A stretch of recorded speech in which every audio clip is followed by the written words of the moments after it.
cherish all the time you spend, you tuned in to. It's time again to cherish all the time you spend, you tuned in to. It's the number one podcast. The topics of discussion when we broadcast. So all them artificial man jokes, we do it natural from the concrete to a public standpoint. Real, wherever you're from, life is coexisting, but to know the real, you just gotta listen. Wherever you're from, life is coexisting, but to know the real, you just gotta listen. It's time again. What up, y'all? You tuned in to the 52 Scott Podcast. This is Music Monday, and I'm your host, Slash. And with me, I got Comedian 96, K Money, Freddie G. Together, we are the Mind of Men. Don't forget to like and subscribe. Follow us on X, formerly known as Twitter, at 52 Scott Podcast. On Instagram and Facebook, the 52 Scott Podcast. All right, welcome back to Music Monday, y'all. We know it's a lot been going on in the music industry. Of course, I've been around the music industry over 30 years, if not more, just producing for a lot of different local artists, a lot of different artists from other areas of our country and whatnot. But we know that a lot of times in this music industry, man, it gets serious when people have beefs or somebody say something on a record where they feel like they being dissed. But we do know that dissing has been a big topic in hip hop for a long time. Even the older guys, and I'm gonna mention these people names: Dougie Fresh, Slick Rick. You got so many other artists, Eric B. and Rakim. The biggest beef that I think we knew of back then, I think Freddie G, you mentioned once before, was Kumo D and LL. Mm-hmm. That was a big beef. Now, what we do know about these beefs, it wasn't between the record labels, it was between the artists themselves. For whatever reasons they was beefing, But nowadays, we have these artists and they have these beefs. They sneak this stuff and say stuff on the radio, on the records, dissing one of the other artists. But I think now it goes to a place where it shouldn't go. Yeah, it's become volatile now, right, versus how it used to be 25, 30 years ago. Because back then they would use it only on records. Exactly. Now it's starting to bleed out into the streets on violence. I think that it's a serious topic, and definitely depending on the age of these people that's beefing. If you our age and you rapping, or let's just say you 40 and you rapping, there's some guys our age that rap, professionally. If you are that age, you know right from wrong. If you beefing with somebody, you know what to say, what not to say. You should have a conscious mind to say, you know what, I better not say this because this dude probably really going to get offended by that. So I think what the artist needs to do is have the mindset to understand, okay, maybe I shouldn't go in on this dude. But one of the biggest beefs that's going on now, that's been going on for a little while, has been the Drake and Kendrick Lamar, and allegedly some of this stuff spilled out into the streets at a show in Drake's hometown in Canada, behind stage. Now, I don't know if it wasn't Drake that did nothing. He didn't put his hands on nobody. No. This could have possibly been fans of Drake. Or it could have been just crowd goers, show goers, people going to the show. Mm-hmm. But obviously they felt that Ricky Rose was being disrespectful as doing his set, and he played the Kendrick Lamar's diss song, They Not Like Us. Mm-hmm. Crowds get aggravated, and I guess they took that as a form of disrespect in Drake's hometown. And my thing is this: it's just a song, It's a diss track, and yeah, we take it serious, but it's only entertainment. It shouldn't bleed out into the streets. I agree. It should be taken as solely entertainment purposes only. Yeah, and not only that, I like Rick Ross fight, but I think he was just being a little petty. It's one of them situations you beating a dead horse. I mean, he already down and out. And you gonna go fly over to his city, right? And then play the song in his hometown. Yeah. Any other anybody else, I don't think he does that. He ain't gonna do that to no Jadakiss. You ain't gonna do that to no. You ain't finna do nothing to no LL Cool J. Right. You ain't finna go. Because you know the consequence. He knew wasn't nothing gonna happen with Drake. Well, like I've been telling y'all for the longest. Drake, I've been telling y'all about Drake for the longest. He thought nothing was gonna happen, but we all they saw. Fought, but if you go to, he wouldn't be living if he went anywhere else. Okay. You and I know. I ain't even saying I'm just telling you. If he'd did that to any other gangster, because we know Drake ain't really gangster. Okay, like so Rick Ross played They're Not Like Us. They're Not Like Us.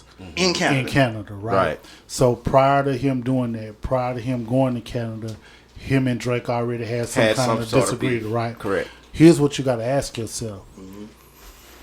The promoter did book Rick Ross to come to Canada. That's right. Probably knowing that they had beef. So he was booked, and the promoter felt like, I can make money if Rick Ross comes here. That's right. And he made money because think about this. If the people showed up, they paid. I ain't mad at the promoter to come and see. Rick Ross is the one who chose to play. He could play any damn song he wanted. But with all this beef going on with him and Kendrick, I thought that was being petty. Right. Well, it probably was. It probably was being a little petty. But check it out. Go ahead. It probably was being a little petty. But if I'm already having beef with you prior to that, this song just add more stuff. Right. More fuel to the fire. To how I'm already feeling about you. Somebody else just made it. Had I made my own diss record about you, I would play my own diss record about you. About you, right. Because everybody know I already got some problems, issue with you. So you're saying it was a shot. He took a shot at it in his hometown. Yeah, it was a shot. Yeah. So I'm going to take a phrase from you, Freddie G. You always say, you know who you can do that to. You always tell me that. Yeah. You know who you can do that to. Do you think Jadakiss or what David Banner, all them dudes would not have any New York? I would even say Will Smith. Let me show you something. I would even say Will Smith. Let me show you something. And this goes, and I'm only gonna keep this. Yeah. I know that we're speaking of rappers and beef, but I just want to stick strictly to the gender. Every man that walks the face of this earth picks and choose who they want to battle with. Right. Doesn't necessarily mean physical confrontation. It could be arguments. It could be every man. Right. You could be 7'50", right, with muscles everywhere. You still gonna pick and choose who you want to battle. with. Right. Okay. So it could be selective. Okay, I'm a gangster, so I'm selective of who I push my gangster on. Right. But at the end of the day, now we all know who we can be selective with. Right. Exactly. I mean, who we can battle with. And I think that in a sense of these particular people we speaking of, it's more to it than just I'm gonna pick you because I disrespect you. See, money got a lot to do with this. These guys will go after the person who they feel like got more money than them in order to gain that same type of money that they have, or put themselves in that category with that person that's got that type of money. Which that's been known. People been doing it for a long time, man. But I think that just this particular beef is too much involved. It should have never got to a violent standpoint. I don't think. I think now I can't say. But it's not violent with Kendrick. Kendrick just, man, he tore him up lyrically. Kendrick is not in, but Kendrick didn't play a part in that part. Yeah, right. But that's what I'm saying. But their beef is much bigger than Rick Ross. It's way bigger. But no violence has happened. Well, it's the Canadian fans that took it personal because, from what I understand, Drake had nothing to do with it. Right. So we can't comment as if Drake was responsible for No, he wasn't. Yeah, he wasn't. But the point I'm trying to make is, as much as the beef that's going on, the violence happened with Ricky and Drake, not. But no, it didn't happen with Drake. It was fans. that Drake's was at fans. the I was going to say Drake's fans in his backyard. So you might well say it's Drake because you took the flight all the way from Florida. Well, you flew to Canada now, to this man backyard. I'm booked or not. Now here's you the one have thing. To play that song. Here's the one thing where I feel like Drake should have probably not got involved in that. because allegedly he's took to social media Yeah. to like a comment about Rick Ross and them getting handled at this concert. Now, my thing is, at this point, Drake being a grown man, I think he shouldn't have liked the comment, whether you had anything to do with it or not. Yeah. Because it's going to damage you in a certain way that you probably don't want, you know, because you got all these people coming at you already. Man, stop. Don't get involved in that social media stuff. You know, I think he should have just been a grown man and said, you know what, I'm not finna come in. I'm not finna like this or none of that. Matters who it was, he should have kept his name in the clear. But that's what triggered, I guess, the other party, Rick Ross and them, to say, you know what, yeah, Drake got something to do with this because he's liking these comments about us getting handled in Toronto, Canada. You know, so I think it should have just been a different level Drake should have took on this, being a grown man and being the type of person, you know, with the type of money you have, man, you have to actually keep yourself out of the nonsense, violently, especially when it has to do with another artist, you know, because y'all in the same business. But it's a lot going on, and I don't want to switch around from that. But of course, this had made 50 Cent say something about this scenario. Well, you know, 50 is the king of trolling. And he's gonna troll. He gonna troll. But he been chill here these last few years. Well, now man. he haven't. He ain't been really bad as he used to be before COVID. Now this is something, and this is it's kind of similar on the same topic, but this is something that I saw that when I thought about this story, I was like, well, wait a minute, what's going on? Because you remember, it's a lot going on. You remember what's the guy that Supreme 50? Okay. Yeah. Now I don't know if y'all know. Obviously, this guy is about to start a label. So he's sending his son out to go and get, I guess, partnerships. So he went and sent his son out to get partnership with Rap-A-Lot, Okay. Ricky Rose. That's not a bad move. Who else? Now, and it's others. I don't remember, but these two stood out to me specifically because of the type of beef that's going on. Now, what I'm trying to say is, this is the guy who 50 shut down Murder Inc. behind. Right. That had something to do with a family member of his being murdered. So now this guy's on his way out. Right. And he's linking up with Houston's own Rap-A-Lot. I saw that. Yep. But 50, you live here. But then, you know, 50 got beef with Ricky Rose. I always have had. But this guy done went, and now I'm finna partner up with Rick Ross.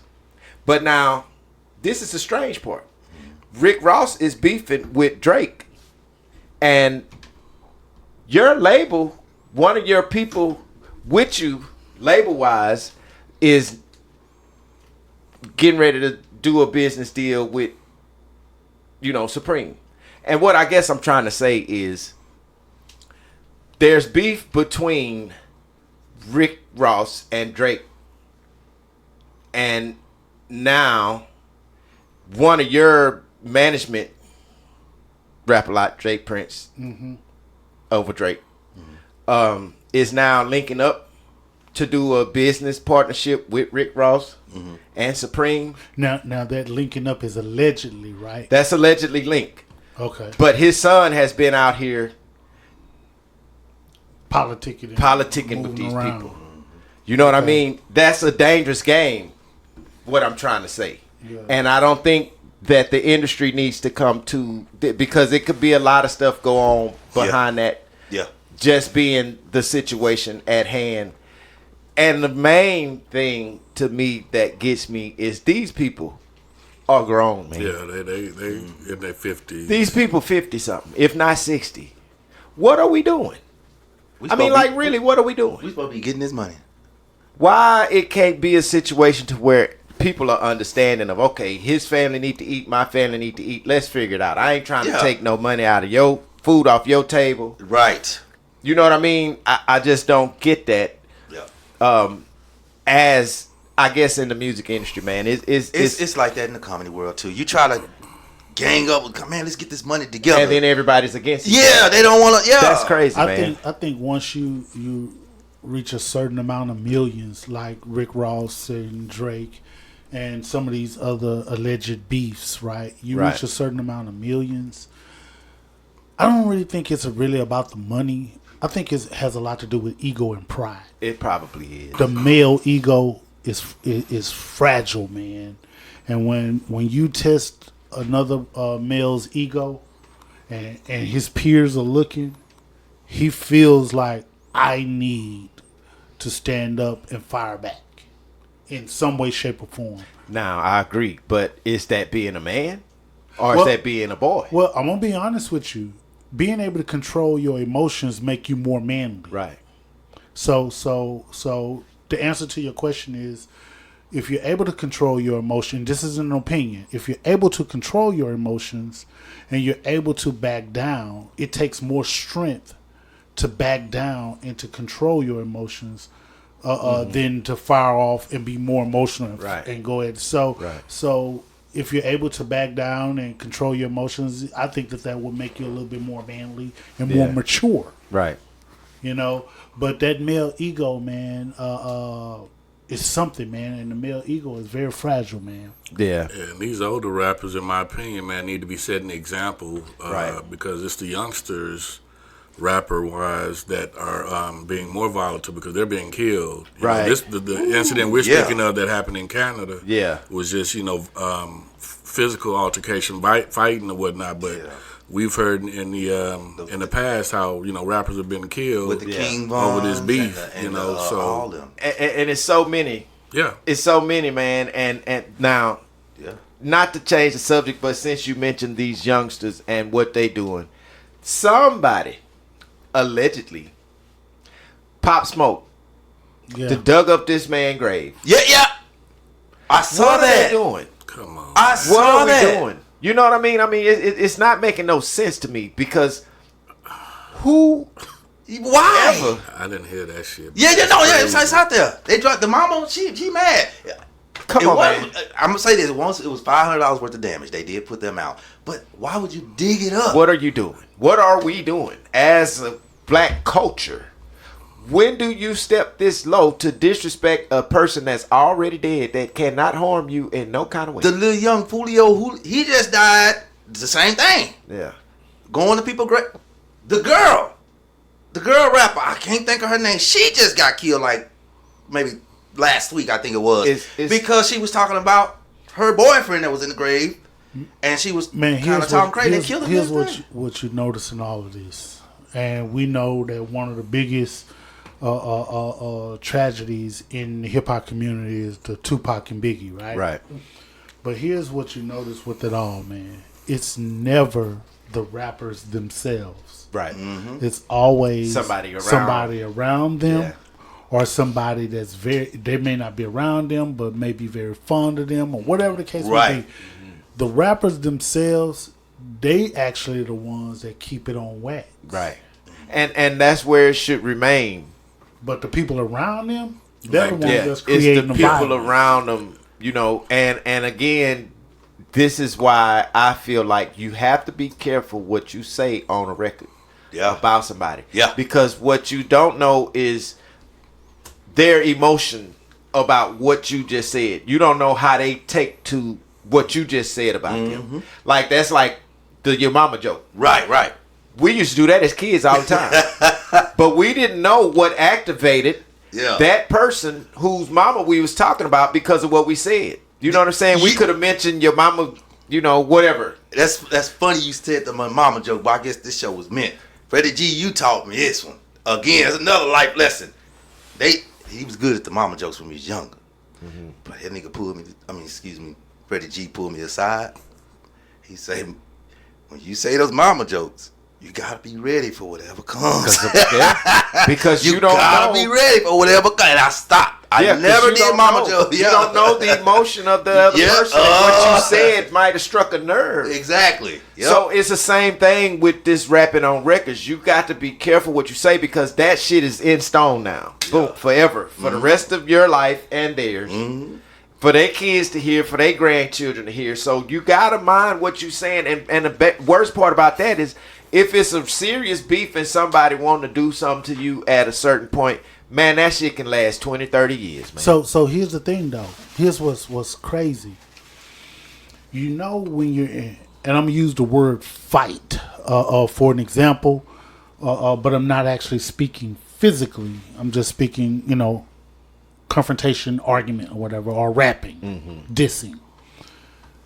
There's no rules in fighting. Right. So just because you hit me with a pillow doesn't mean I gotta hit you with a pillow back. Right. I'm gonna pick up this board. I'm trying to hit you with something. And I'm gonna hit you with this board. Right. But I don't care whoever started it. Mm-hmm.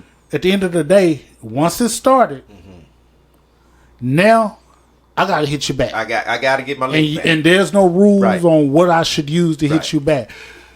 What we can say is that the beef, whoever's in the beef, it actually started. How it started, don't care, whatever. Ain't nobody thinking about how it started now. Yeah, it started. It's just the fact it's going now that it's here, Yeah. we're going to have to get We're it in. going to have to get it in. However we're going to get it in. Yeah, that's mainly what they saying. Now, the deal with this beef thing and why I want to mention that is because allegedly there's a new sneak diss track that Drake has talking about Kendrick Lamar. So this shit can last forever. Nah, he better not release Say it. that again. According to DJ Academics, allegedly there is a new sneak diss track about Kendrick Lamar that Drake is releasing. Fuck you. I'm sorry. Yeah, it is. slash. When you, with the slip of the tongue, when you said sneak dick, I saw a comedian 96 eyes light up when you said slick dick. I saw his eyes light up. You know what? Man. Okay. I got you covered on that one. I got you. I got you. You saw excitement. No. You wait to think Thursday. I got your ass. And then you see what he said after. No. Fuck you. No, I can't believe he even tried. The fuckery. I know. I can't believe he even tried, even come out and you defeated, bro. And right, I understand that. And I think that Drake really needs to leave this thing alone when it comes to Kendrick Lamar. I really think he needs to leave it alone because I don't know how many fans Drake has or how many he's gonna lose, but you're going against somebody that's not gonna stop. But check it out though. I said something earlier. Deep down, he know he need to leave it alone, but the people around him instead of putting that kid in his back. He in the studio and they getting. I'm assuming that they may be drinking or a little inebriated. Yeah, fucking with him. Ooh, that shit sound good. That sound good, and they pumping him up. Somebody's doing it. It's his producer. Man, we need this track. This is a good Kendrick Lamar diss track. Look, I'm finna say he gonna have to move out of the country, but shit, he already out of the country. You know what I mean? And not to diss Drake or nothing. And I do want to say something. Just recently, there was a flood in Canada where Drake's mansion got flooded. Yeah. So I saw the pictures. I just want to say, my condolences for that, man. Hope you get your stuff back together. But I also want to say too, man, this dissing on record stuff against Kendrick Lamar, man, we need to cut that out because what I know about Kendrick Lamar. Hey man, this man got the whole West Coast with him on whatever. And what you know about what we learned about the West Coast, we already know they real gangsters. Yeah, they ride or die. Leave him alone. Just stop. They real gangsters, and that's who they riding with, and we know that. Drake, you not a gangster. I mean, you do what you do, you make your money, you successful, bro. I think just leave it there because on the gangster type shit, they real gangster, man. Let's not do that. And I only want to say that to say, if we're gonna do these diss records, let's keep it on wax. Let's not let this bleed out into the streets. Let's show the people of our community that we can stand up and be grown men and accept the criticism that we get from other people. I think that's the main thing that we need to focus on. And if you my age or older, you really ought to have the right mindset on stuff like this because everybody's not gonna like you. Everybody's not gonna agree to what you do. We know that. Let's just keep it on wax. And Drake, don't do too much dissing because we know Kendrick Lamar is gonna come back, and man, you know they not like us was a tough one. Yeah. So whatever he's got after that, you gotta sneak this allegedly. Just keep it. That's fine, but I just know that Kendrick Lamar, he's got more lyrics that's gonna be able to contest what you have to say about him. So let's just keep the beef out the streets. Let's keep it on wax. Y'all come back. So that's all, y'all, for this edition of Music Monday. Thanks for tuning in. Come back tomorrow and check out True Tuesday with K Money. Hit that like button, subscribe, and follow us on Instagram and Facebook, The 52 Scott Podcast. Follow us on X, formerly known as Twitter, at 52 Scott Podcast.